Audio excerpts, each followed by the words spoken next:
नमस्कार। आज हम आपको बताने जा रहे हैं क्लास 10th इंग्लिश ग्रामर के अंतर्गत जो टॉपिक है द वर्ब के बारे में बताएंगे।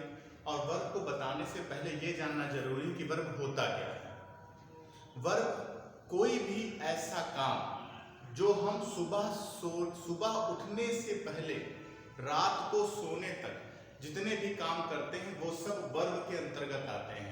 और हिंदी शब्दों में हम ऐसा कह सकते हैं जिन शब्दों के अंत में ना लगा हो, जैसे खाना पीना। देखिए, जैसे खाना पीना, रोना, सोना इत्यादि, ये सब चीजें हमारे कार्य को दर्शाती हैं। लेकिन ध्यान रखिएगा, वर्ब और नाउन में डिफरेंट आप ध्यान रखिएगा। सपोज करिए कोई आपसे पूछ ले नाना, नाना is a person, Nana is not verb. सो हम क्या रखेंगे, खाना क्रिया है। जब ऐसे कोई कार्य जो आप करते हैं वो वर्ब कहलाते हैं, ना कि कोई पर्टिकुलर पर्सन वर्ब होगा। फिर वर्ब को डिफाइन करने के लिए हम बोल सकते हैं, एक साधारण सी डेफिनेशन को बोल सकते हैं, all doing words are verbs. जितने भी डूइंग वर्ड्स होंगे वो सब हमारे वर्ब होंगे। डूइंग का मतलब जो हमारे कार्य को इंडिकेट कर रहे हैं। सपोज करिए हमने लिखा राम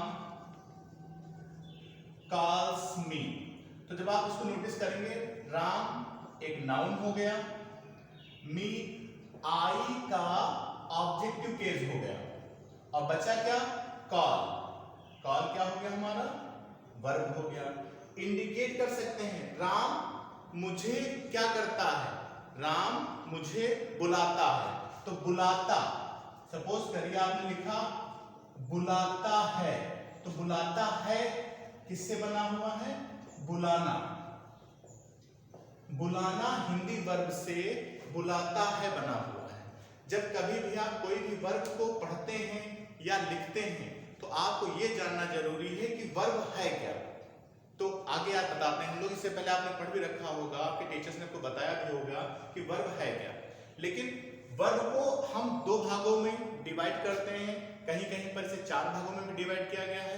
हम 4 को छोड़ते हैं, हम 2 वर्ब को डिसाइड करते हैं। आपको जो हमने आज पढ़ने जो टॉपिक हमारा है वर्ब्स के अंतर्गत, एक है प्राइमरी ऑक्सिलरीज। इस प्राइमरी ऑक्सिलरीज को हम हेल्पिंग वर्ब भी बोलते हैं, इसी को हम लोग हेल्पिंग वर्ब बोलते हैं। दूसरी है मॉडल ऑक्सिलरीज।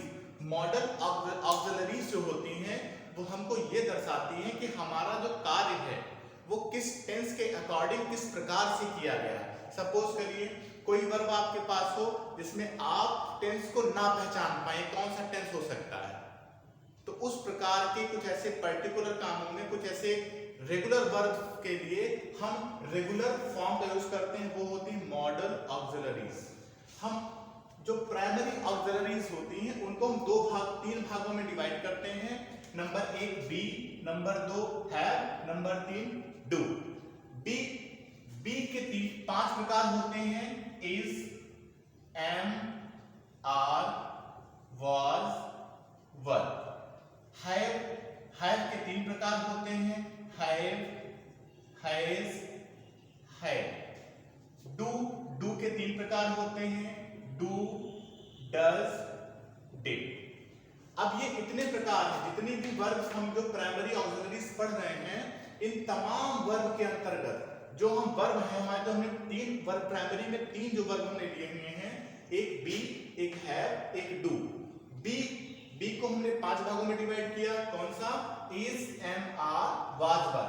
अब यहां पर आपको ये ध्यान देना है कि जो इज, एम, आर ये है 3, ये प्रेजेंट के टेंस में आती हैं, जबकि वाज, वर पास्ट के टेंस में आती हैं। दूसरा हैव को हमने कितने भागों में डिवाइड किया, 3 भागों में। कौन कौन, हैव, हैज, हैड। हैज का प्रयोग हम प्रेजेंट में करते हैं, जबकि हैड का प्रयोग हम लोग पास्ट में करते हैं। अब ये जो लास्ट का डू है, डू को हम हेल्पिंग वर्ब की तरीके से तो यूज करते हैं, लेकिन इसमें कंडीशन होती है, यदि वाक्य निगेटिव होगा तभी हम उसको डू को हम लोग helping as a helping verb use करेंगे, या तो इंट्रागेटिव होगा। डू के लिए कंडीशन अप्लाई है, डू का प्रयोग हम हेल्पिंग वर्ब में तभी कर सकते हैं यदि सेंटेंस हमारा इंट्रोगेटिव हो या नेगेटिव हो। अफर्मेटिव में डू का प्रयोग हम सिर्फ और सिर्फ वर्ब के तरीके से करते हैं, ना कि हेल्पिंग वर्ब के तरीके से। आगे देखते हैं, जो ये हमारी वर्ब जिसको हमने बताया 3 प्रकार की ये वर्ब हमने पढ़ी, इन 3 प्रकार को हम 2 और भागों में विभाजित करते हैं। यही 3 प्रकार की वर्ब जो होती हैं, जब थोड़ा आगे हम लोग बढ़ेंगे तो देखेंगे कि ये 2 प्रकार की हो गई हैं। अब ये 2 प्रकार कौन कौन से हैं? एक तो हेल्पिंग वर्ब, एक तो वर्ब। दोनों का डिफरेंस समझना बहुत जरूरी है, क्योंकि जब आप ये डिफरेंस समझ जाएंगे तो आपको वर्ब समझने में कतई 1% का कोई परेशानी नहीं होगा। देखिए, जैसे हेल्पिंग वर्ब है, एक सिंपल सा सेंटेंस हम लोग ले रहे हैं। जैसे हमने लिखा राम इज कॉलिंग देम। अब देखिए इज आया हुआ है, इज के साथ एक वर्ब जुड़ी है कॉलिंग। इसका मतलब ये सेंटेंस हमारा प्रेजेंट का कंटिन्यूअस सेंटेंस है, और प्रेजेंट के कंटिन्यूअस में हम लोग इज एम आर के साथ वर्ब की आईएनजी फॉर्म का प्रयोग करते हैं। दूसरा सेंटेंस देखते हैं, राम इज अ बॉय। देखिए दोनों में इसका प्रयोग किया गया है, पहले में भी इसका प्रयोग है, दूसरे में भी इसका प्रयोग है। पहले में भी राम है, दूसरे में भी राम है। डिफरेंस समझने की कोशिश करिए आप लोग कि जो यहां पर इज है, ये इज के साथ एक वर्ब दे रखा है, वर्ब है कॉलिंग, जबकि इस वाले इज के साथ कोई भी जो है आपका वर्ब नहीं दे रखा है।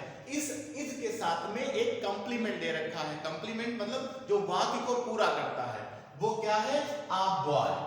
और ये इज यहां पर होना को दर्शाता है, अर्थात इसी होना से बना है। तो Ram is a boy, Ram एक लड़का है यहां पर एक वर्ब का कार्य कर रहा है। वो वर्ब कौन सी है? होना। और इस जो है यहां पर एज अ वर्ब है, ना कि हेल्पिंग वर्ब है। दूसरा देखते हैं, जैसे लिखा हुआ राम इज कॉलिंग देम। यहां पर इज जो है एक हेल्पिंग वर्ब की तरीके से यूज हुआ है, क्योंकि जितने भी आप टेंस पढ़ते हैं, टेंस के जब सेंटेंस में कन्वर्सेशन करते हैं तो आप पाते हैं कि पर्टिकुलर हेल्पिंग वर्ब के साथ पर्टिकुलर वर्ब का यूज किया जाता है। अब यहाँ पर इज है, इसके साथ हम कौन सा वर्ब यूज करते हैं? वर्ब की आईएनजी फॉर्म। तो यहाँ पर राम एक सब्जेक्ट है, राम सब्जेक्ट सिंगुलर नंबर है, इसलिए हमने इसके साथ इज का यूज किया है, और इसके साथ वर्ब की आईएनजी फॉर्म का यूज किया है, और बन गया हमारा sentence Ram is calling them. अब यहाँ पर इज क्या हो गया? हेल्पिंग वर्ब, और हेल्पिंग वर्ब के साथ हमारे पास क्या आ गई? Calling as a verb. फिर अब आपको ध्यान देने की बात यह है कि जितने भी ये चीजें आपने देखी, बी, डू, हैव, इस तरीके से जो आप चीज देख रहे हैं, इनको पर्टिकुलर भागों में बांटने का भी कारण है, क्योंकि आप सब में तो बी लिख नहीं सकते हैं, क्या आप ऐसे लिख देंगे?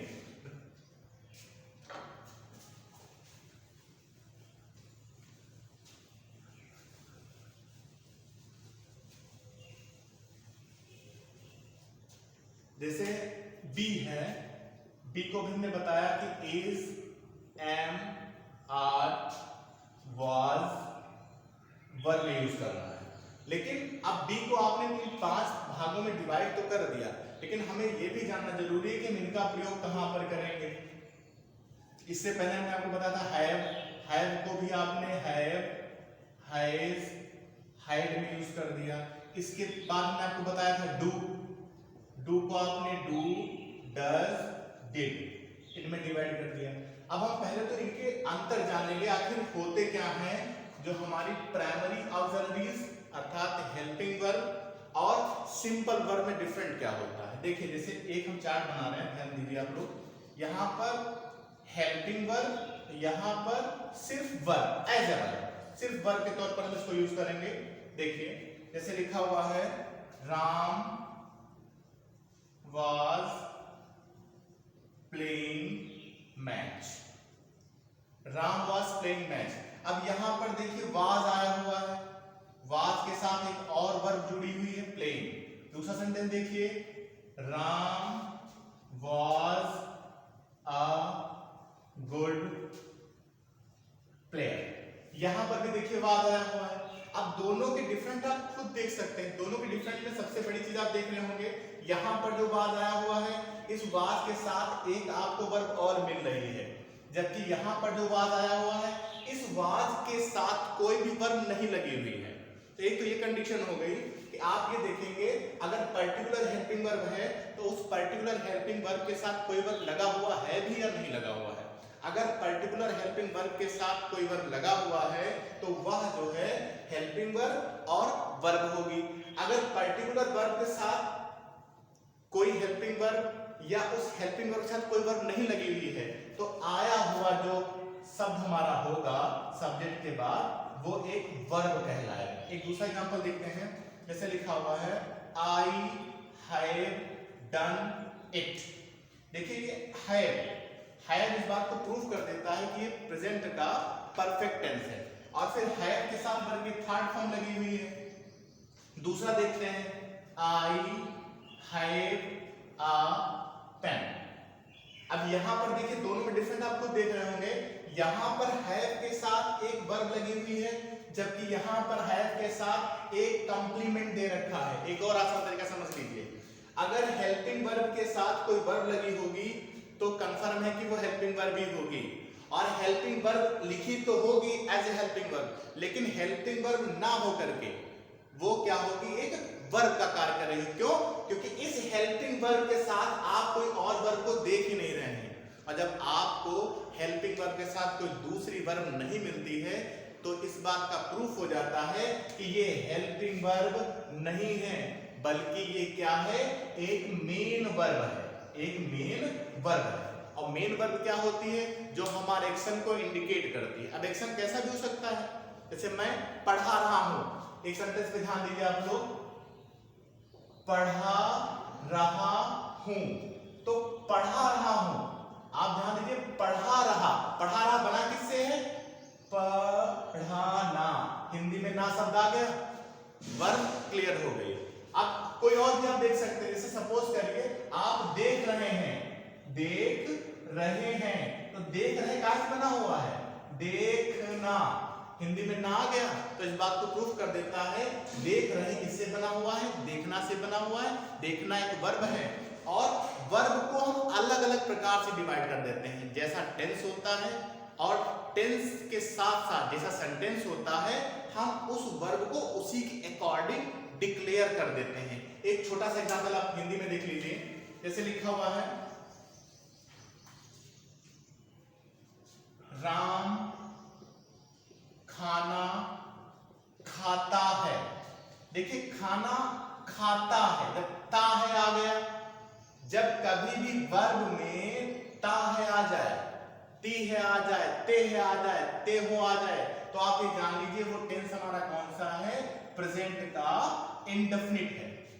अब ये खाता बना तो खाना से ही है, तभी तो खाता है। अब दूसरा देख लीजिए, हम लिखते हैं राम खेल रहा है, तो आप देखिए खेल रहा किससे बना हुआ है? खेलना, खेलना से बना हुआ है, खेल रहा है। तो अभी आपने देखा कि हमने इन तीन चीजों को पढ़ा। अब इन तीन चीजों में हमने आपको बी है इन दो के एग्जाम्पल दे दिए। अब तीसरा एग्जाम्पल जो हमने आपको बताया था डू। देखिए डू जो है ये बहुत ही हिसाब से यूज करना होता है। अगर आप इसको थोड़ी सी भी लापरवाही करते हैं यूज करने में या समझने में तो आप इसके सेंटेंस को कभी भी क्लियरली बना नहीं पाएंगे और ना ही आप समझ पाएंगे। हमने शुरुआत में आपको बताया था डू जो होगा, डू को हम दो सेंटेंसों में यूज करेंगे। एक पहला तो नेगेटिव होगा, दूसरा कौन सा होगा? इंट्रोगेटिव होगा। Do as a helping verb, ना कि verb, as a helping verb. Helping verb का मतलब होता है helping verb plus verb, it is compulsory. ये बहुत जरूरी है। अगर आप हेल्पिंग वर्ब यूज कर रहे हैं तो इसका मतलब है हेल्पिंग वर्ब के साथ कोई ना कोई वर्ब होना अनिवार्य है। अगर आप वर्ब को नहीं रखते हैं तो इसका मतलब वो हेल्पिंग वर्ब नहीं होगी। एग्जांपल आप समझिए, जैसे हमने लिखा आई डू इट। अब यहां पर डू दे रखा है, अभी तो आपने देखा कि डू को हमने तीन भागों में डिवाइड किया था, डू डज डिड, और जबकि यहां पर डू दे रखा है। और शुरुआत में भी हमने आपको बताया था कि जब डू सिंगल होगा उसके साथ डू डज डिड, अगर सिंगल यूज होता है उसके साथ कोई हेल्पिंग वर्ब यूज नहीं होती है या उसके साथ कोई वर्ब यूज नहीं होती है। तो आप समझ जाइएगा, चाहे वो डू हो, चाहे वो डज हो, चाहे वो डिड हो, ये तीनों के तीनों मेन वर्ब का कार्य करेंगे, मेन वर्ब का कार्य करेंगे। और अगर इसके साथ डू के साथ, डज के साथ, डिड के साथ कोई और डू डज डिड लगा हो तो आप समझ जाइएगा कि ये जो डू के साथ अदर चीजें लगी हुई हैं, डिड के साथ, डज के साथ लगा हुआ है, वो कंफर्म है कि वो मेन वर्ब होगी। अब इसका डिफरेंस समझिए, बहुत जरूरी है। जो जैसे एक सेंटेंस लिखते हैं, ही डज इट, दूसरा लिखते हैं आई डू इट, तीसरा लिखते हैं सी डिड इट। अब इन तीनों में आप देख रहे हैं, डिड वर्ब की सेकेंड फॉर्म, डू वर्ब की फर्स्ट फॉर्म, डज वर्ब की फर्स्ट फॉर्म में एस या एस। अब यहां पर ये तीनों जो हैं, 1 2 3, ये तीनों पर्टिकुलर हमारे वर्ब का कार्य कर रही हैं। तो वर्ब कौन सी है? Main verb. अब हम इसी वर्ब को हेल्पिंग वर्ब प्लस वर्ब में अगर कन्वर्ट कर दें तो एक बात हमेशा ध्यान रखिएगा, अगर निगेटिव सेंटेंस हुआ, अगर निगेटिव सेंटेंस हुआ या इंट्रागेटिव सेंटेंस हुआ, और इन निगेटिव और इंट्रागेटिव में हम डू, डज या डिड, क्या डू, डज या डिड, अगर इनका प्रयोग हम करते हैं तो आप हमेशा ध्यान रखिएगा, इन तीनों के साथ वर्ब की हमेशा फर्स्ट फॉर्म का प्रयोग करेंगे। अभी देखा आपने से ही डज इट, अगर हम यहां पर लिख दें डज, तो डज का मतलब है वर्ब की फर्स्ट फॉर्म में एस या एस लगाया गया है, किसमें? डू में। अब इन दोनों को हम हटा रहे हैं और आप समझिए क्या डिफरेंट था इसमें और इसके पहले वाले सेंटेंस में। जैसे एक सेंटेंस लिखा हुआ है डू इट, ये वर्ब की फर्स्ट फॉर्म हो गई, इंपरेटिव सेंटेंस हो गया। दूसरा समझिए ही डिड इट, डिड यहां पर क्या हो गई? वर्ब की सेकेंड फॉर्म होगी। अगर अभी हमने आपको क्या बताया था, अगर ये do, does, did as a helping verb use होगा तो इसके साथ पर्टिकुलर कोई ना कोई वर्ब की फर्स्ट फॉर्म होगी। अब डिड है, हम ये भी लिख सकते हैं he did not do it. ध्यान दीजिए बेटा कि यहां पर जो डिड नॉट है, did not, did as a helping verb है, सेंटेंस निगेटिव है इसलिए डिड नॉट हो गया, और डिड नॉट के साथ हमने आपको पहले बताया था, डिड नॉट के साथ वर्ब की फर्स्ट फॉर्म हो गई, तो ये डू हमारी वर्ब है, ये वर्ब की फर्स्ट फॉर्म मतलब मेन वर्ब है। दूसरा समझिए, अगर यहां पर डिड है, हम सपोज करिए सी ले लेते हैं, सी डज इट, यहां पर डज एक मेन वर्ब है, जबकि अगर हम इसका निगेटिव बनाते हैं she does not do it, तो यहां पर does not as a helping verb है और डू हमारा मेन वर्ब है। तीसरा सेंटेंस समझिए, जैसे लिखा हो आई डू इट, अगर इसी का इंट्रागेटिव बनाना हो तो इंट्रागेटिव में हम लोग क्या करते हैं, किसी भी सब्जेक्ट के आगे हेल्पिंग वर्ब को लिख देते हैं और सेंटेंस हमारा इंट्रागेटिव बन जाता है। तो डू दे रखा है, तो डू को हम अगर आगे कर दें, do I do it question mark, तो यहां पर do as a helping verb, ये do as a main verb, और ये क्वेश्चन मार्क लग गया, बात क्लियर हो गई। अब एक चीज समझिए, हमने क्या पढ़ा अभी तक? हमने पढ़ा प्राइमरी ऑक्सिलरीज, इसके अंतर्गत हमने क्या पढ़ा था? Be have do, be have do को भी हमने डिफाइन किया था। बी के 5 प्रकार, इज, एम, आर, वाज, वर, और हैव के 3 प्रकार, हैव, हैज, हैड। डू के 3 प्रकार, डू, डज, डिड। पर्टिकुलर इन सबको हम लोग 2 तरीके से यूज करते हैं, एक मेन वर्ब की तरीके से और एक हेल्पिंग वर्ब की तरीके से। बेटा जब आप हेल्पिंग वर्ब की तरीके से इनको यूज करेंगे तो हमेशा ध्यान रखना है इन पर्टिकुलर के साथ कोई ना कोई वर्ब आती है, और जब आप मेन वर्ब के साथ यूज करते हैं तो इसमें कोई भी वर्ब का प्रयोग नहीं होता है, बल्कि ये स्वयं ही वर्ब का कार्य करती हैं। एक एग्जांपल और समझ लीजिए, जैसे सपोज करिए हमने लिखा ही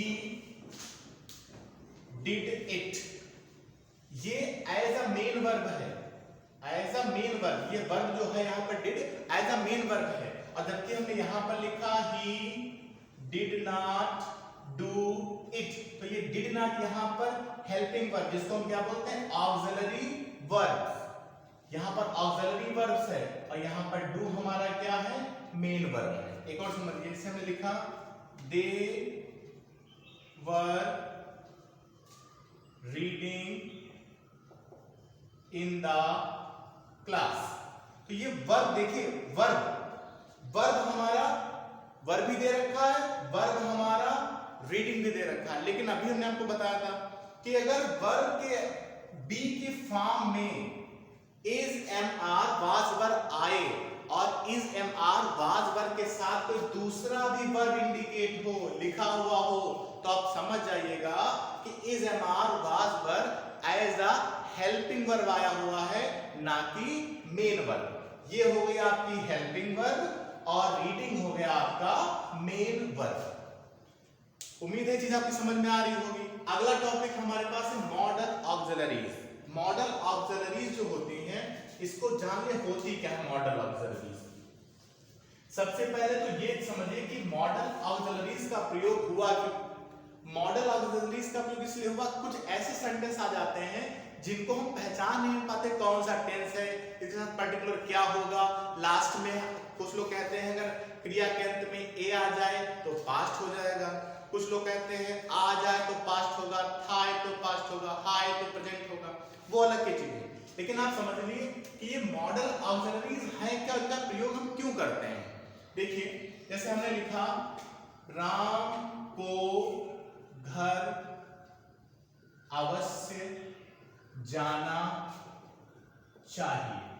अब यहां पर सबसे बड़ी कंफ्यूजन करने वाली बात क्या आ गई चाहिए, ए आ गया। अब ए आने का मतलब ये तो नहीं है कि हम इसको पास्ट में बना दें और जाने के लिए हम वेंट लिख दें, गलत।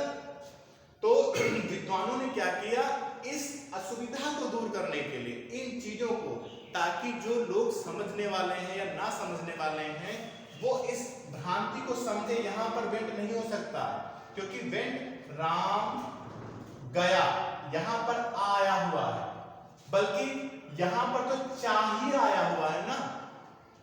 चाहिए का मतलब, चाहिए तीन प्रकार के जो वर्ब्स होते हैं मॉडल ऑक्सिलरीज में, चाहिए के लिए तीन प्रकार के मॉडल ऑक्सिलरीज बनाए गए हैं।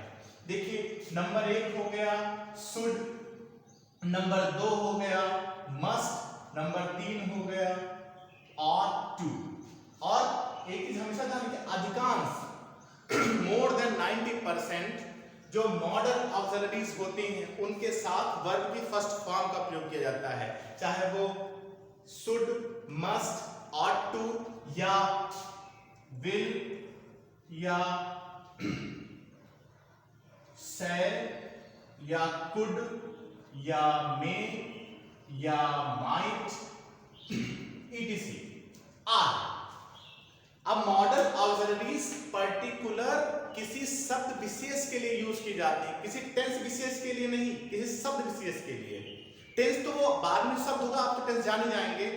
टेंस जानने का सबसे आसान तरीका आप समझ लीजिए, अगर कोई प्रेजेंट का टेंस होगा तो लास्ट में हा आएगा, हा से वो हो सकता है, हाय हो सकता है, हाय हो सकते हैं। अगर पास्ट का कोई टेंस आ रहा है तो पास्ट में था, आ, ई, ए। लेकिन अब कौन सा पास्ट है ये जो हम लोग टेंस पढ़ेंगे उसमें देखेंगे। अब था, आ, ई पास्ट में आएगा। और अगर फ्यूचर का टेंस हुआ, फ्यूचर का, तो फ्यूचर में गा शब्द आएगा। अब गा से कोई हो सकता है, राम जाएगा, मीरा पढ़ेगी, हम खेल रहे होंगे। तो ये पर्टिकुलर अलग की चीजें हम लोग कौन सा टेंस कब यूज करते हैं। लेकिन ये समझिए बड़ा आसान है कि अगर प्रेजेंट है तो हा, पास्ट है तो था या आ, ये, फ्यूचर है तो गा, गी, गे।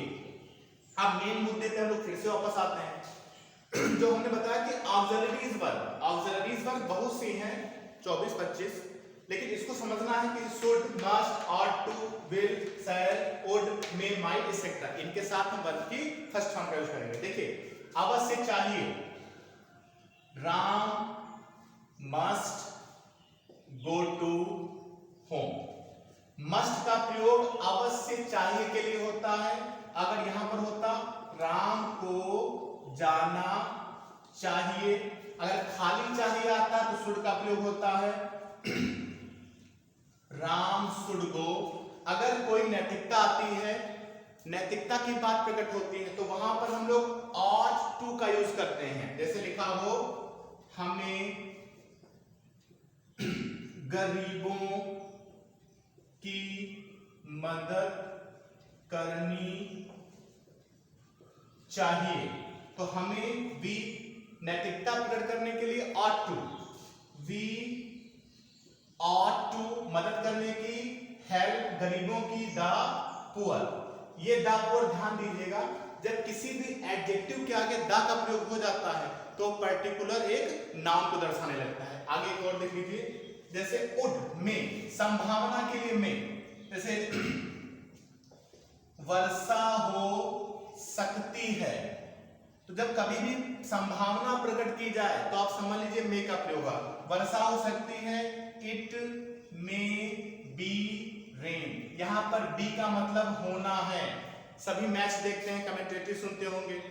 बैट्समैन ने बैट घुमाया और बॉल जो है बाउंड्री की तरफ भागी, तो कमेंटेटर क्या बोलता है, इट मे बी 4, 4 रन हो सकते हैं। संभावना प्रकट की जा रही है, हो सकता है बाउंड्री पर पहुंचते पहुंचते कोई फील्डर उसको कैच कर ले, कोई फील्डर उसको पकड़ ले, तो वो 4 रन नहीं होंगे। अर्थात संभावना प्रकट करने के लिए मे का प्रयोग करते हैं। शक्ति सामर्थ्य, शक्ति सामर्थ्य प्रकट करने के लिए कैन का प्रयोग करते हैं। हिंदी में सकता है, सकते हो आता है, कैन का प्रयोग करते हैं। जैसे वह गीत गा सकती है, तो वह की सी कैन, गीत गाना की इंग्लिश सिंग आ सॉन्ग। उड का प्रयोग, विल का प्रयोग, अब विल का एक प्रयोग देखिए पास्ट, विल का प्रयोग फ्यूचर में करते हैं। इसे लिखा हो, एक बात और समझ लीजिए, विल शैल, फ्यूचर में विल शैल का प्रयोग करेंगे आई और बी के साथ शैल, बाकी जितने भी सब्जेक्ट बचे हो ही सी इट दे इसेट्रा, उनके साथ विल का प्रयोग करेंगे। और आई और बी के साथ किसका प्रयोग करेंगे, शैल का प्रयोग करेंगे। इसका भी एग्जांपल हम लोग समझ लेते हैं। जैसे लिखा हो राम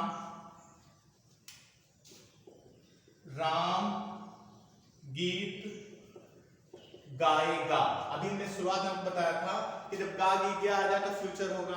राम गीत गाएगा, Ram will sing a song. अगर यहां पर लिखा होता हम गीत गाएंगे, तो हम के लिए वी के साथ शैल, गीत गाना, सिंग आ सॉन्ग। ठीक है ना। इस तरीके से बहुत से ऐसे मॉडल ऑक्सिलरीज हैं। टाइम का थोड़ा अभाव है और अगला लेक्चर जो हम लोग लेंगे तो उसमें वर्ब की और भी डिटेल्स होंगी। एक थोड़ा सा फ्लैशबैक में चलते हैं इसके और थोड़ा रैंडम रिवीजन कर लेते हैं। हमने क्या पढ़ा था, प्राइमरी ऑक्सिलरीज। प्राइमरी 3 प्रकार की थी, कौन कौन सी थी, एक तो बी, एक तो हैव, एक तो डू। इन तीनों का प्रयोग हम लोग हेल्पिंग वर्ब की तरीके से और मेन वर्ब की तरीके से करते थे। उसके बाद इनके काइंड्स पढ़े, बी के is, am are was verb, have के हैव हैज हैड, डू का डू डज डिड, और इनके प्रयोग, इनके साथ कौन सी वर्ब कैसी लग सकती है ये देखा आपने। एक चीज ध्यान रखिएगा। और उसके बाद मॉडल ऑक्सिलरीज पढ़ी। मॉडल ऑक्सिलरीज जो होती है विशेष शब्दों के लिए यूज की जाती है। इनका कोई टेंस नहीं हो सकता है, कभी कभी कंडीशन पे इसके शर्त भी होते हैं। आप ये समझिएगा, अगर टेंस है तो पर्टिकुलर उसका बेस कुछ होगा तभी टेंस होगा, वरना मॉडल ऑक्सिलरीज को हम रैंडमली यूज करते हैं। जैसे हमें जाना चाहिए, वी शुड गो। लेकिन अगर नैतिकता आ जाए, हमें मंदिर जाना चाहिए, वी ऑट टू गो। हमें माता पिता की सेवा करनी चाहिए, वी ऑट टू सेवा करने की सर अवर पेरेंट्स, हमारे माता पिता। अगर साधारण शब्द आता है, राम गीत गाएगा, राम विल सिंग, एक्सेट्रा। इस वीडियो को आप देखिए। Thank you, have a good day.